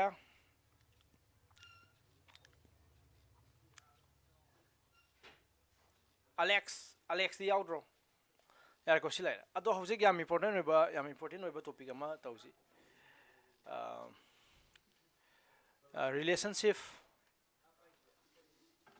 ꯔꯤꯂꯦꯁꯟ ꯕꯤꯇ꯭ꯋꯤꯟ ꯉꯁꯤꯒ ꯍꯌꯦꯡꯒ ꯈꯛꯇꯪꯅꯤꯀꯣ ꯇꯧꯗꯣꯏꯁꯦ ꯀ꯭ꯂꯥꯁꯁꯦ between AP sorry arithmetic mean and geometric mean arithmetic meanꯒ geometric meanꯒ ꯑꯅꯤꯒꯤ ꯃꯔꯛꯇ ꯂꯩꯕ ꯑꯩꯈꯣꯏꯒꯤ ꯀꯩꯅꯣ ꯍꯥꯏꯇꯥꯔꯦ ꯃꯔꯤꯗꯨ ꯌꯦꯡꯁꯤꯀꯣ ꯀꯔꯤ ꯃꯔꯤ ꯂꯩꯒꯦꯗꯣ ꯑꯗꯨ ꯑꯣꯏꯇꯥꯔꯗꯤ ꯍꯧꯖꯤꯛ ꯑꯩꯈꯣꯏ arithmetic meanꯗꯤ ꯅꯪ ꯈꯪꯉꯦ arithmetic meanꯗꯤ ꯁꯤꯖꯤꯟꯅꯩ geometric meanꯅ ꯁꯤꯖꯤꯟꯅꯩ ꯑꯗꯨ ꯑꯣꯏꯇꯥꯔꯗꯤ ꯍꯧꯖꯤꯛ ꯀꯩꯅꯣ ꯑꯝꯇ ꯌꯦꯡꯁꯤ root over A minus root over B whole square ꯍꯣꯠꯁꯦꯕ ꯑꯩ ꯍꯧꯖꯤꯛ ꯁꯤꯗꯤ A minus B whole square ꯄꯥꯜꯂꯅꯤ ꯑꯗꯨꯅ A square A D root over A ꯅ ꯁꯥꯔꯦ plus B square B ꯗꯤ root over B ꯅ ꯁꯥꯔꯦ minus ꯂꯩꯕꯅꯤꯀꯣ minus twice A D root over A B D root over B ꯌꯥꯔꯦꯀꯣ ꯑꯗꯨ ꯑꯣꯏꯇꯥꯔꯗꯤ ꯁꯤꯗꯤ ꯀꯌꯥ ꯇꯥꯔꯕ root over A minus root over B whole square minus ꯁꯤꯗꯤ ꯀꯌꯥ ꯇꯥꯔꯕ ꯁꯣꯔꯤ equals to ꯁꯤꯗꯤ A ꯇꯥꯔꯦ ꯍꯥꯏꯗꯤ ꯁ꯭ꯀ꯭ꯋꯦꯔꯒ ꯔꯨꯠ ꯀꯛꯊꯅꯔꯒ plus B ꯇꯥꯔꯦ ꯑꯗꯨꯒ ꯁꯤꯗꯅ minus ꯍꯥꯏꯔꯒ ꯁꯤꯗ ꯂꯩꯁꯦ twice root over A into root over B D root over AB ꯅ ꯊꯝ ꯌꯥꯔꯦꯀꯣ ꯑꯗꯨ ꯅꯪ ꯁꯤ both left ꯑꯃꯁꯨꯡ right ꯅꯪꯅ 2ꯅ ꯗꯤꯚꯥꯏꯠ ꯇꯧꯔꯒ ꯌꯥꯔꯦ 2ꯅ ꯂꯣꯏ ꯗꯤꯚꯥꯏꯠ ꯇꯧꯊꯣꯔꯛꯑꯣ 2ꯅ ꯗꯤꯚꯥꯏꯠ ꯇꯧꯊꯣꯔꯛꯄ ꯃꯇꯝꯗ ꯁꯤꯒꯤ 2ꯁꯤꯒꯗꯤ ꯀꯛꯊꯅꯈꯤ ꯌꯥꯔꯦ ꯌꯦꯡꯉꯨꯇꯣ ꯁꯤ 2ꯁꯤ ꯁꯤ 2 ꯑꯗꯣ ꯀꯛꯊꯅꯕꯗꯣ ꯑꯝꯇ ꯂꯩꯇꯦ ꯍꯥꯏꯕꯒ ꯆꯞ ꯃꯥꯟꯅꯩ ꯑꯗꯨꯅ ꯑꯩ ꯁꯤ ꯃꯨꯠꯊꯠꯂꯒꯦꯀꯣ ꯁꯤ ꯃꯨꯠꯊꯠꯂꯦ ꯑꯗꯨꯒ ꯅꯪꯅ ꯍꯧꯖꯤꯛ ꯎꯔꯤꯁꯤ ꯌꯦꯡꯉꯣ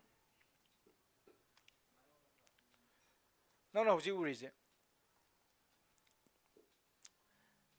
ꯎꯔꯤꯁꯦ ꯀꯩꯅꯣ ꯍꯥꯏ ꯀꯥꯟꯗ ꯁꯤꯒꯤ ꯃꯁꯤꯡꯁꯦ ꯌꯦꯡꯁꯦꯕ ꯁꯤꯒꯤ ꯃꯁꯤꯡꯁꯦ ꯌꯦꯡꯁꯦꯕ root over A minus root over B ꯍꯥꯏꯕꯅꯦ whole square ꯍꯥꯏꯕꯅꯦ any square number masing amde any square ka salo negative number wagera positive number nang ne square ka kanda positive number loi one ya any negative number wagera positive nang square ka kanda ado zero tabs ju ai kai you know kanda row over a ga row over b ga manam ta di samana bani khaidong nei fall zero ta ni na zero da mu tu ne ta di zero ta ni aduna siral lai riba masing kai masing sigi angang je sigi angang je sigi angang je karam khan gi angang no hai kanda ma je zero ta bang amni natragana positive number tangam ni ma negative number never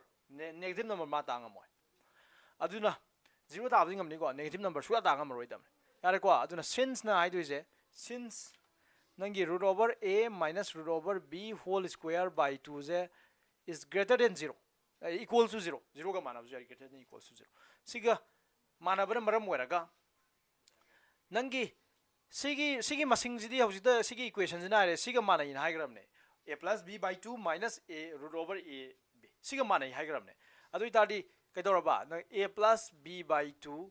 minus root over a b na sintorak pa yare ba sigi muta is greater than equals to 0 so equation number 1 hai ni ko nang na using from 1 from 1 sijna ne ko sa yare ko sele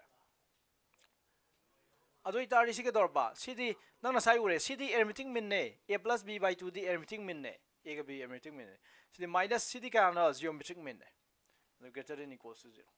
sidi kya tarba nangi arithmetic min do asigi minus geometric min ja som tha gre adu plus 1 garni adu sile sijine mari do which is the required relation si exam jam hangale ko si derivation ja derive the relationship between arithmetic mean and geometric mean arithmetic mean ga geometric mean ga merit leba mari do hayona adu mari je kai na ka isap cham mari ne sam na ya mari ne kari mai na ka da masing ani gi arithmetic mean ga geometric mean ga putho arithmetic mean na adum saw ba hen ga ne ba na mana buju ai ko adu hai ba thadi geometric mean na saw ba di sungam ngam maroi bi arithmetic mean dagi geometric mean na saw ge na tangkhala su arithmetic mean ga mana bjing amni adu mangon dagi saw khat piding amoi mana dum pikane siare ko sibu gyan ta hobran ta haina exercise question 5 hours aduga minute tara tang to ise tu lo sala gyan ta bran ta haina comment ta haina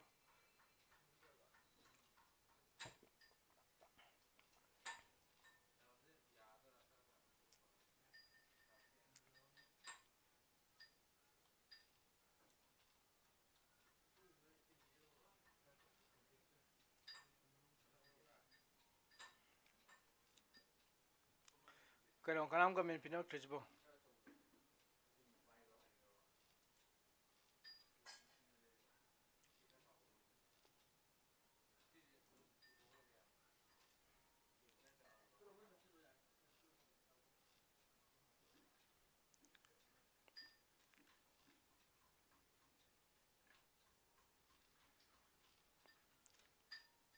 sapera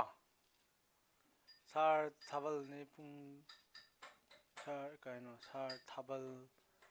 thabal le is thabal le kailam dano koksak kailam dano koksak thabal je kailam dano pung tari eno ne eno hoje pung tari tai thaban chongadi my boy yaro he mai thabal do berai thabal wer mani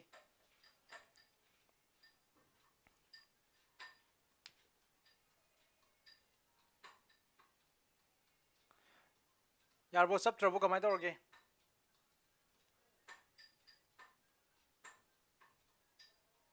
exercise amro jere binalo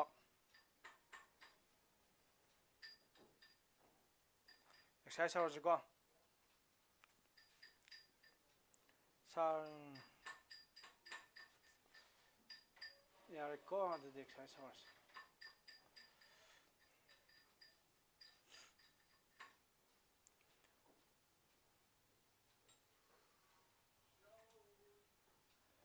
ko exercise hours ai laptop se kano aman ba boy na yam tapin laptop ama adugine lo sala do ne laptop se kitang tapi adugi ai kitang ngai sar exercise kya hot khage exercise hot dri ya hoje hot do ne adu exercise noi gi han be exercise to di class kano gini ko class 10 gini AP gi matang ne adudi ke shola roi ꯑꯩꯈꯣꯏ ꯍꯣꯠꯇꯣꯏꯁꯦ ꯅꯣꯏ G ꯄꯤꯗꯩ ꯍꯧꯔꯛꯀꯅꯤ G ꯄꯤꯒꯤ ꯑꯩꯈꯣꯏ ꯃꯔꯨ ꯑꯣꯏꯕ ꯉꯩ ꯑꯣꯏꯅ ꯍꯣꯠꯂꯛꯀꯅꯤ ꯑꯗꯣ ꯑꯩꯈꯣꯏ ꯀꯩꯅꯣꯒꯤꯗꯤ ꯍꯣꯠꯂꯔꯣꯏ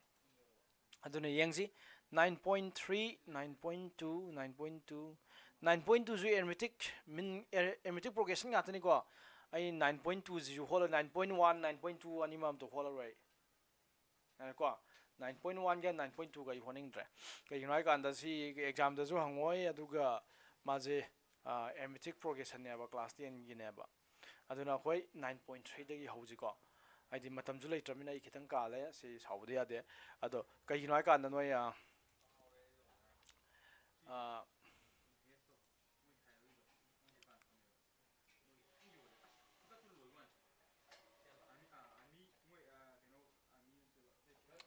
9.2ꯒꯤ ꯀꯣꯏꯁꯟ ꯅꯝꯕꯔ 18ꯗ ꯍꯣꯠꯁꯦ 9.2ꯒꯤ ꯀꯣꯏꯁꯟ ꯅꯝꯕꯔ 18 9.2ꯒꯤ ꯀꯣꯏꯁꯟ ꯅꯝꯕꯔ 18 ꯀꯩꯅꯣ ꯔꯣꯕꯥꯔꯠ ꯒꯦꯃꯔ ꯋꯥꯏꯇꯤ ꯀꯣꯏꯁꯟ ꯅꯝꯕꯔ 18ꯗꯣ ꯍꯣꯠꯁꯤ ꯅꯪ ꯑꯩ ꯅꯥꯛꯇ ꯂꯥꯛꯑꯣ ꯃꯊꯛꯇ ꯑꯗꯨꯒ ꯍꯣꯠꯁꯤ ꯌꯥꯔꯦꯀꯣ ꯑꯩ ꯁꯤꯗꯗꯤ ꯃꯇꯝ ꯇꯁꯦꯡ ꯂꯩꯇ꯭ꯔꯦ ꯉꯁꯤꯒ ꯍꯌꯦꯡ ꯈꯛꯇꯪꯅꯤ ꯐꯪꯉꯤꯁꯦ ꯍꯌꯦꯡ ꯂꯣꯏꯁꯟꯗꯣꯏꯅꯤ ꯈꯨꯠꯁꯤ ꯌꯥꯡꯂꯦꯝ ꯍꯥꯏꯔꯛꯑꯣ ꯀꯩꯁꯨ ꯀꯩꯅꯣꯝꯇ ꯍꯪꯖꯒꯦ ꯍꯪꯉꯣ ꯍꯥꯏꯗꯤ ꯑꯩ ꯃꯇꯝ ꯂꯩꯇꯦꯕ ꯍꯌꯦꯡꯅ ꯀ꯭ꯂꯥꯁ ꯂꯣꯏꯗꯣꯏꯅꯦꯕ ꯑꯗꯨꯅ ꯃꯇꯝ ꯂꯩꯇꯦ ꯑꯗꯨꯅ ꯉꯁꯤ ꯇꯥꯛꯄ ꯌꯥꯝꯉꯩ ꯇꯥꯎꯁꯤ ꯀꯣꯏꯁꯟ ꯑꯃꯅꯤ 9.3ꯒꯤ ꯍꯣꯠꯍꯧꯁꯦ ꯑꯗꯨꯒ ꯍꯌꯦꯡ ꯃꯔꯨ ꯑꯣꯏꯕ ꯍꯣꯠꯁꯦꯕ ꯑꯁꯤꯗꯤ ꯑꯔꯥꯏꯕ ꯉꯥꯛꯇꯅꯤ ꯅꯣꯏ ꯅꯁꯥꯅ ꯇ꯭ꯔꯥꯏ ꯇꯧꯖ ꯉꯝꯖꯕ ꯉꯥꯛꯇꯅꯤ ꯑꯩꯅꯁꯨ ꯇꯥꯛꯀꯦ ꯃꯇꯦꯡ ꯄꯥꯡꯒꯦ ꯑꯗꯣ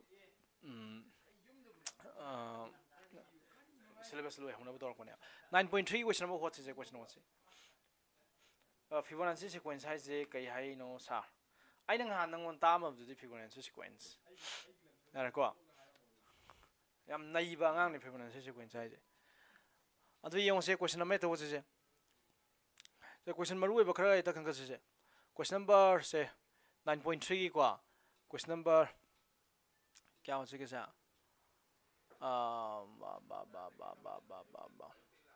ꯀꯣꯏꯁꯟ 1ꯁꯦ ꯉꯁꯥꯏꯗ ꯍꯣꯠꯂꯝꯃꯤ ꯀꯣꯏꯁꯟ ꯅꯝꯕꯔ ꯁꯦ ꯀꯣꯏꯁꯟ ꯈꯔ ꯁꯦ ꯀꯣꯏꯁꯟ ꯅꯝꯕꯔ 6ꯇꯣ ꯍꯦꯛꯇ ꯍꯣꯠꯁꯦ ꯀꯣꯏꯁꯟ ꯅꯝꯕꯔ 6 ꯌꯥꯔꯦꯀꯣ ꯀꯣꯏꯁꯟ ꯅꯝꯕر 6 ꯀꯣꯏꯁꯟ ꯅꯝꯕꯔ 6 ꯍꯣꯠꯁꯦ ꯀꯣꯏꯁꯟ ꯅꯝꯕर 6 ꯍꯥꯏꯁꯦ for what values of x की value कना लौ तारदे the numbers मसिंग खरा पिरमे क्वेश्चन नंबर 6 ने को the numbers कना कना -2/7 x अमसुंग -7/2 are in gp सिगी sequence of number मसिंग हम पिरमे ने को सिगी मसिंग हम जे gp द लेहन याई तारदी नंगी x सिदी लोलमी ने को माना x की value दो कना ओइना लौगदगे सिना अरको x value कना ओइन हाफ तारदी मोय हम जे arithmetic sorry geometric mean दा लेगदगे सिना अदु इतार सिदी कमाय तौने कांदा सिदी मयाय दा लेबा पोने min ने सिदी कनागी min सिगी अहन बगा कोन बसिगी min geometric mean अदुना geometric mean की कंडीशन दो माना satisfy तौngम तारबा अदु इतारदी अदुगुंबा x की value दुने बा geometric mean अदु नंग हाइदु जे से तायो से s cj is in ap sorry ap gp gp दा लेबनी ना यारे को GPR से GP geometric progression दा लेबनी ना लेहंदुनी ना यारे को नंगी x से मयाई दा लेबनी x से GP होइगदुमने geometric mean होइगदुमने GM होइगदुमने geometric mean of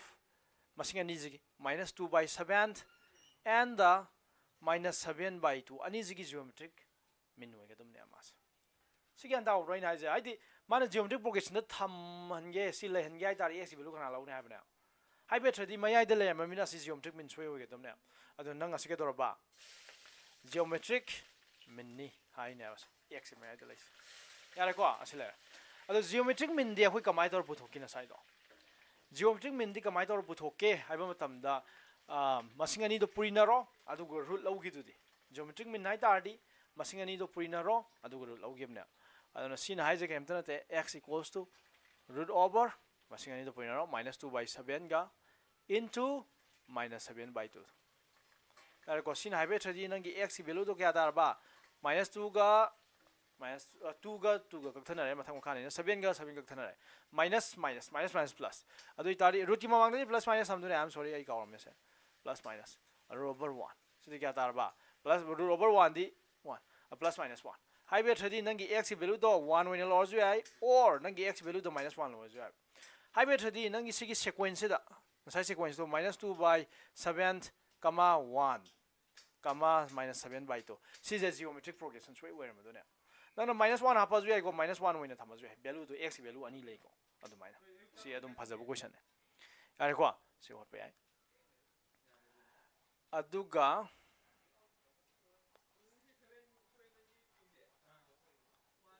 oops yare ko si question gyan da hore ko adumaina question amani danga yengsi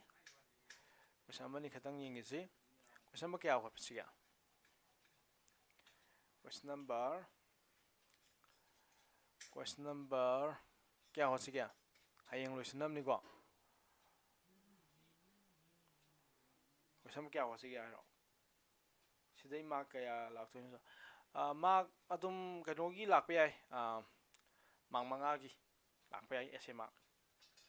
ko thoiba mang manga gi lakpe ai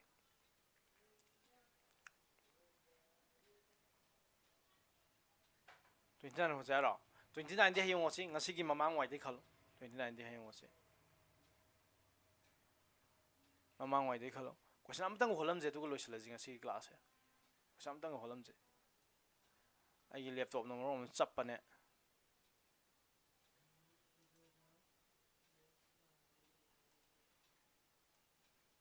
question 11 11 gi ja sam gi ni ko adu yeng ji 11 ji kamai hot ba yang yeng ji thoibana 14 naira 14 jena sai section f to day holam ni ko ado 14 je holagum ji magi question number 7 11 je kaino to happy try to mi ni na khale ko 11 je to 11 je sulki na ju khale kaino ju khushi na ju khale jeni na ju khale question number 11 jo je question number 11 aduga si hola loi sala je achhe gi hayeng mu ho ji ko question number 11 ai je evaluate si value bu thwa bane summation k going from k gi value start ho je 1 start to till 11 bo aduga 2 plus 3 to power k ha bane si gi value bu thwa bane as 11 nga to ho se are okay hole du no si am phajab ko adum phajab ko sini ko se yeng je adu ta ri sumaina summation yaw nang yam ki jare ba ado nang na sang na chaw thong na ira lore kaino summation ai je tin jana bani mathang sang na ira kan da adum lai thorok pa yai yeng si adu ta ri nang asi je ithora kya ita ri k gi value je 1 de start toraga till 11 book salo aduga tinjana wai bane aduna 2 plus 3 to power k gi value je ham to 1 de start wai bane adu k gi value to 1 slera ko aduga silera han ma to k gi value na 1 wai kan da yare ko k gi value na 1 wai kan da kana masigi ke report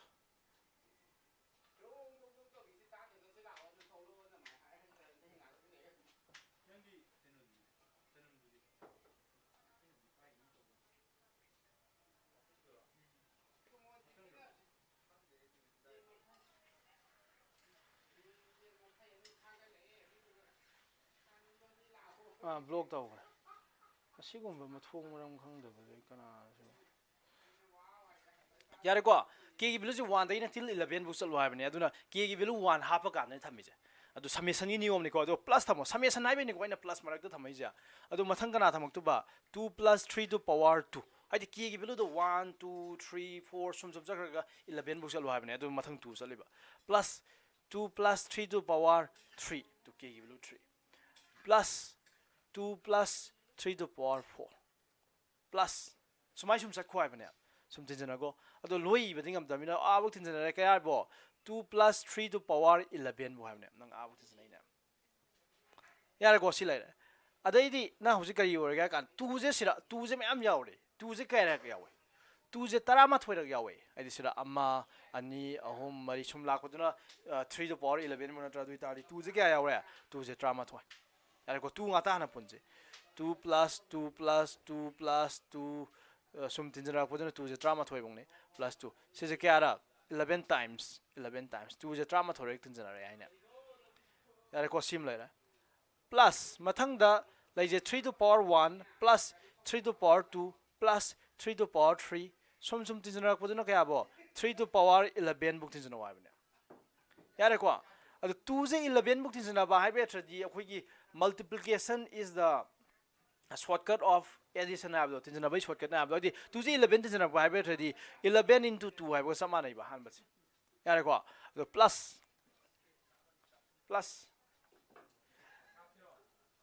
sonia mayek sao hai ra mayek sao lage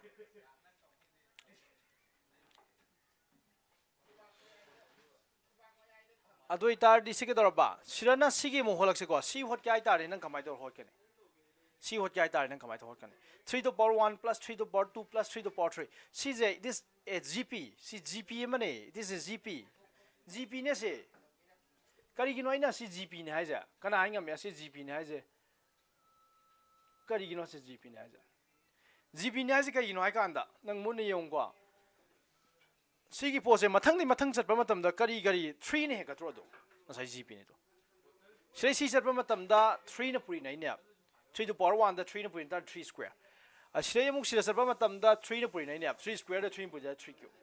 aduna this is a gpm ne ba adu tari ka dor ba asan si je gp ne aduna ne this is a gp with a gi value ke ano hai the first term the 3 ne aduga r common ratio de kana tani common ratio de kamai to buthwa ba any term ma khalo se 3 to power 3 je ta khalo aduga magi previous term magi mamangi term do divide to biu ha 3 to power 2 adu itar di kya tar ba sa 3 tar ne 3 to power 3 de 3 to power 2 ka to ta which is greater than 1 di chaw ma singam ne yare ko aduna nang kai dorni si gpm ni magi common ratio r je 1 di chaw adu itar nang kai dorni sigi value je nang puthor ke hai tari nang kamai to hol kan ya kan da sai formula do palani kari formula palani 1 si r gi value je 1 di chaw tar di kari formula palo hai gi sum of first and term gi formula do a 1 di chaw tar de na gi do kamai to ne ba r to power n minus 1 r to power n hala lo ai do by r minus 1 si na palo ai yare ko si formula je pan do ni ko adu itar di hojik akhoi si formula je palak pa matam da sira du ga thama je thamo sigi value di a di kya tar ba a di 3 aduga r di kya tar 2 tare r di 2 tare 2 to power kya lani 2 to power 11 lani 2 to power 11 kai noi ka nang 11 tam bung ne n ji 11 ne 11 tam bo adu minus 1 by 2 minus 1 sigan tai go sigan tai sibu to kyan tai lo we asidi 2 into 11 di 22 tare plus sidi 3 into 2 to power 11 ki value ji kya ta hai 2 to power 11 ki value ji holo I have do 2 to power 10 it is a very special number 2 to power 10 is special number amne ba 2 to power 10 je kana no hai kan da 2 to power 10 je kana no hai kan da nangi mb ama da 1 mb da gb ke ya we have the adu na chakra to prom da hai tar di nangi 1 gb da nangi data internet 1 gb da mb ke ya ge je 1000 khatang na the go 1000 plus 24 yaw bane 24 hen bane adu 2 to power 10 hai bas gi value ne 1024 adu 2 to power 10 is a very interesting number yare ko adu akhoi 2 to power 11 have ne adu this is 2 na puri na gal lore so 2 na puri na gal lore hai 2 to power nang gaino do hot pa do yam lui jana yam nang sum puri na le di aroi na adu na 2 to power 10 gi value do khangu tar di 2 na puri na dum tare se di 2048 si je 2 to power 11 gi value ne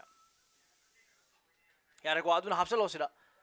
singang di 2048 minus 1 by 2 minus 1 di 1 tare yare ko loi dore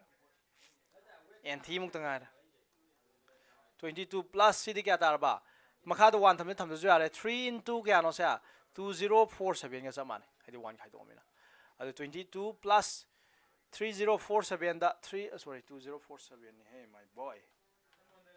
2047 da 3 na purin tar di kya tar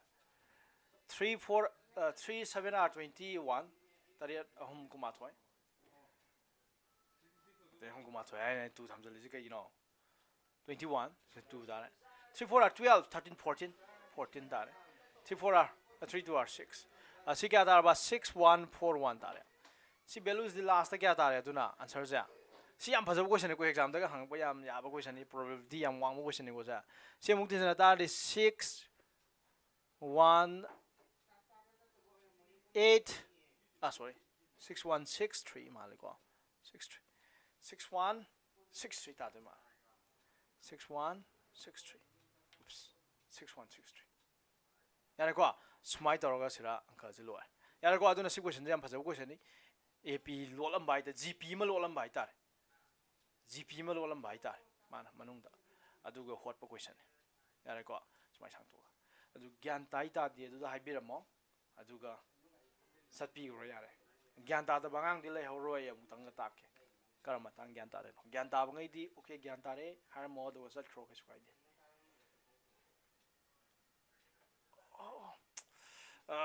argi velu je 3 ne as ayang ko do lo shoi gare kusina resume as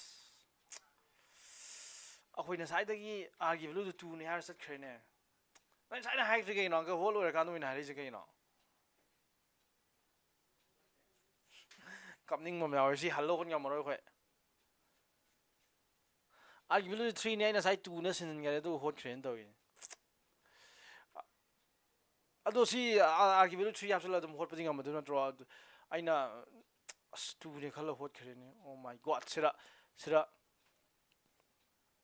sira ine 2 sinai je 2 sira 2 sinai je asida gi dum 2 man gare baina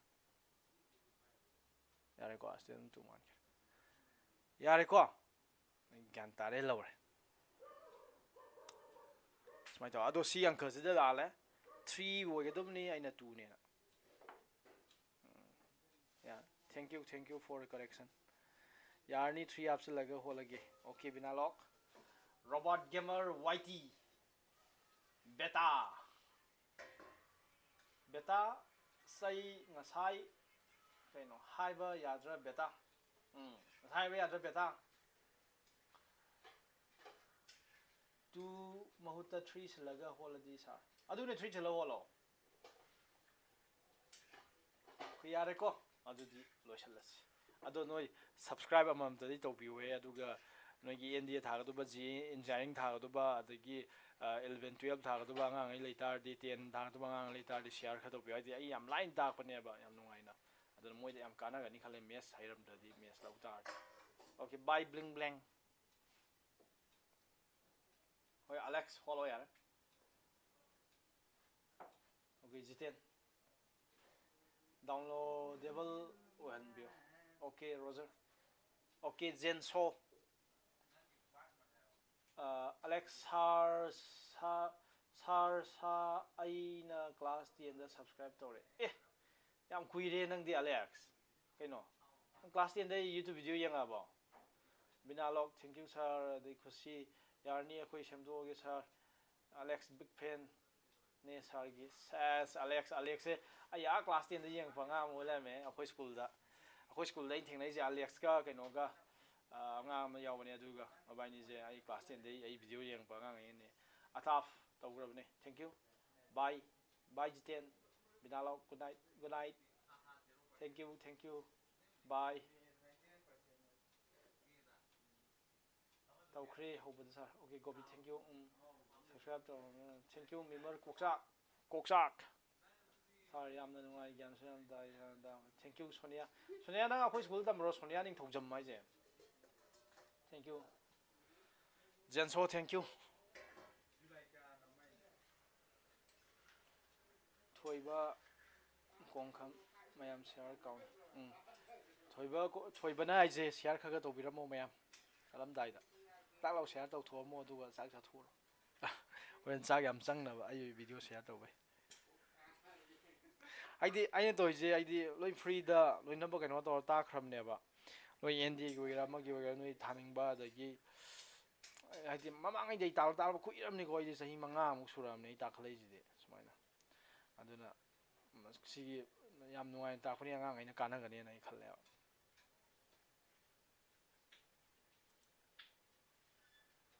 thank you ataf khushi thank you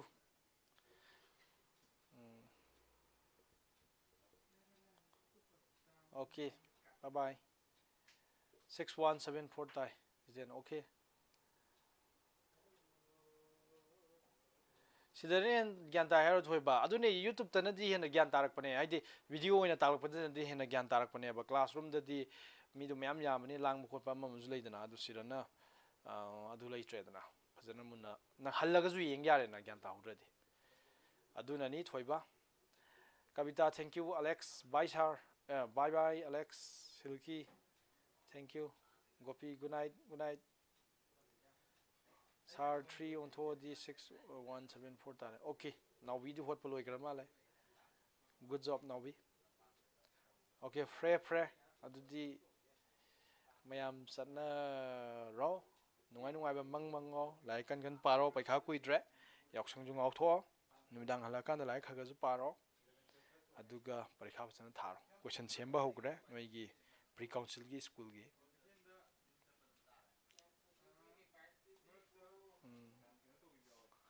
okay ꯕꯤꯅꯥꯂꯣ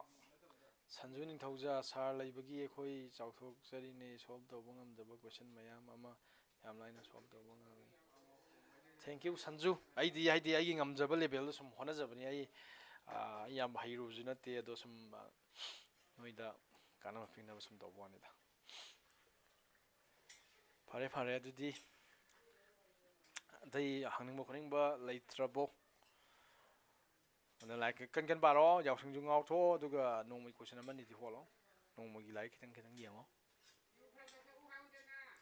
ꯌꯥꯔꯦꯀꯣ ꯑꯗꯨꯗꯤ ꯉꯁꯤꯒꯤꯗꯤ ꯂꯣꯏꯁꯤꯜꯂꯁꯤ ꯁꯨꯃꯥꯏꯅ see you in the next video